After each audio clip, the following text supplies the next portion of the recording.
Motor Week, television's automotive magazine. Brought to you by a general support grant from the Prestone division of the Union Carbide Corporation. America goes with Prestone. Your host for Motor Week, John Davis. Hello and welcome again to Motor Week. If you said the words front-wheel drive only a couple of years ago, chances are it conjured up a picture of some little econobox. Now you find front-wheel drive on everything from the tiniest subcompact to our first test subject, the full-size 1985 Buick Electra. We'll find a lot of other auto industry trends on our second road test of the new Nissan Datsun 200 SX.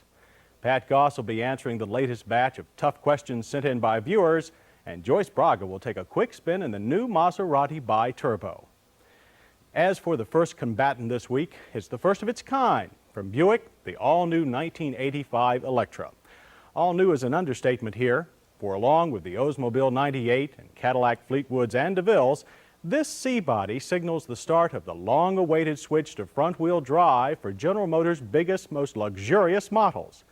On the outside, this car is now what we used to call mid-size, and that by itself is a big change for those former land yachts. As for the total package, well, we'll soon hear the verdict on whether Big Car America will accept the front-drive C-bodies with all their radical changes. Buick's the only GM division offering a bit of sport with their new luxury front-drive C-bodies, so we picked their Electra T-Type for our test. All C-bodies are over 2 feet shorter and 600 pounds lighter than the rear-drive cars they're replacing. They're still not cheap, though. Fully equipped prices start at $13,700, and you can get both 2- and 4-door sedans in the Electra, Electra Park Avenue, and T-Type trim. Styling is pretty conservative, and to some not very distinctive, but at least you'd never confuse this car's rounded aero profile and sparse use of bright work with its ancestors' squared-off chrome-laden shape. The new look is most trim and efficient. You might think that the new efficiency also means sacrificing a roomy interior. Well, that's not so. All interior measurements are within an inch of last year's models. There's lots of front leg room, and even at its minimum, knee to seat back space in the rear is still as wide as a New York phone book is thick. Full-time hat wearers will have no problem with headroom, and the only thing that seems to suffer in the Electra's modernizing efforts is the 3-abreast shoulder room. Interior appointments include a standard electric 6-way adjustable driver's seat with an optional 2-position memory. While most Electras come with a split bench, the T-Type had comfortable, supportive, leather-covered buckets. Between them is an armrest and nifty console with well-designed storage compartments.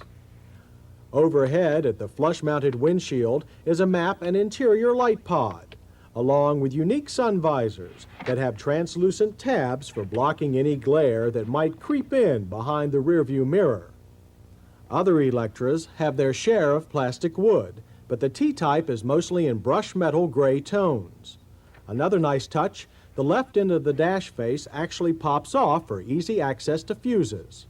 The optional touch-sensitive climate control worked flawlessly, as did the Delco Bose stereo. Generally, the only source of complaint was about the sparse information from the analog instrumentation. Apparently, a much more complete electronic cluster will be available come fall. The efficient use of space and interesting details continues in the trunk. Even though it looks much smaller than before, the shape is more useful. Savvy engineering touches here include a simple-to-service taillight assembly that can be unfastened by hand, and a screwless license plate holder. Just drop it in the slot and close the trunk.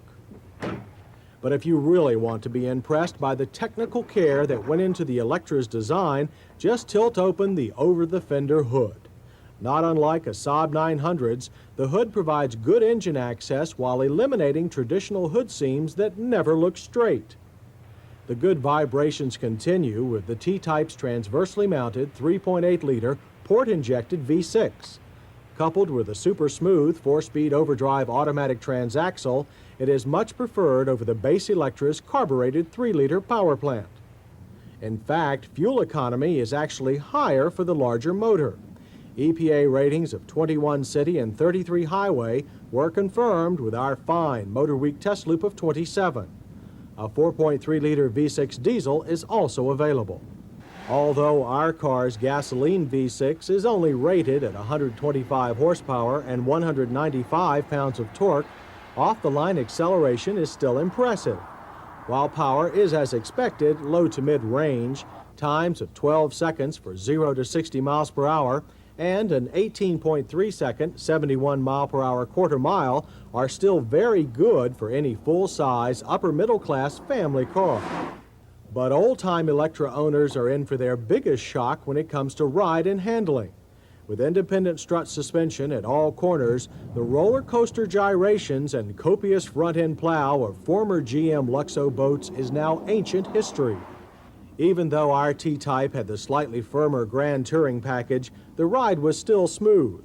Navigating around pylons or potential accidents can now be done with certainty.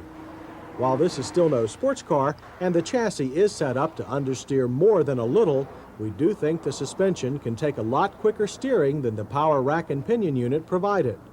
But it's already such a big improvement that much applause is called for. But not too loudly, please, since with only 64 decibels of interior rumble at 55, there isn't much else to hear. Another bravo should go to the Electra's brakes. While still a normal GM power disc drum system, gone is the premature rear lockup of many other front-drive cars. The Electra T-Type stopped very straight, with distances averaging 130 feet from 55 miles per hour. While pedal feel is a little vague, there was no pull and only normal amounts of fade, a most reasonable system that makes sense. Just like most everything else about the Buick Electra T-Type and its Oldsmobile and Cadillac counterparts.